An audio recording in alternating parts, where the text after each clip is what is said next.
Abatura begombora ya mwizi bahiriye kwetombuita kwabo mu rukiko rubirahirwa rya Rukarabe rutwirendeza rusakanda rukashemeza abakazi aho rubire rutashikora abo kutwara umushaho wabire nashemeza abakazi bakagaruka bakatiza n'icyoma cyabo bweshereke kandi nabebembeze mbababona twaba leta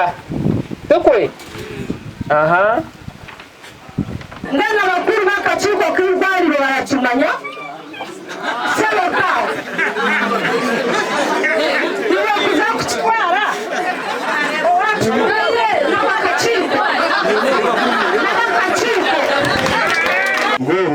kwenda kumanye ariko tahandikire akaciko ka irwariye bikurira hano kandi yo bakwandikira ngo tize nowe Madame RDC nowe nakora accountability umumisho g'abantu umumushana ngwe choma nkachita bizibwire okay kurangira ngwe choma kimugeyo nanye nikubangwangugaho itwe nk'abantu bamwize ekitwa abantu twenda cyaba kiri kimwe kugira ngo Dr. we batwire bamugarure abashoboye batwire batransferike bakrozinga facility egaruke abantu bitu babonero buhereza hiye munondo RDC nabebembeza abandi baramwirirwa ro kurebe birumu aho rukurirwa rera bagizire ngo mashine yibatiriza bambara batwire bataro kugikoresa no RDC baragire ngo bagireto butarenge 2015 byo kwezi kwa mushanju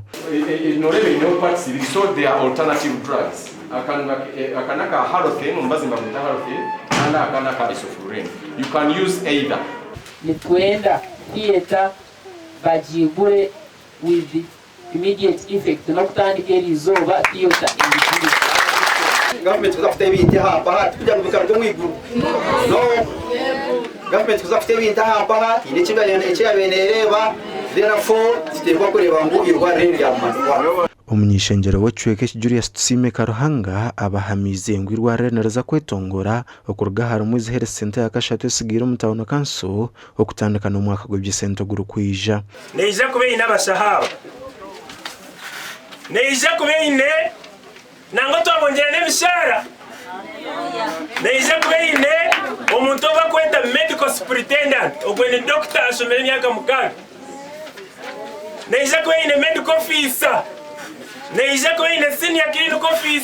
ogu ashabira abaturo kutahabisubwa abo kubanka bebembezi bariyo bakorekera kubasiko kutungurirwa reri kandi obwe bartire no mumbarira yihange imaka gubyesento guru kutanduka kibanza cyo kwezi kwa mushanjo mwako ogu ahabwa TV West nda Aiden Bataringaya.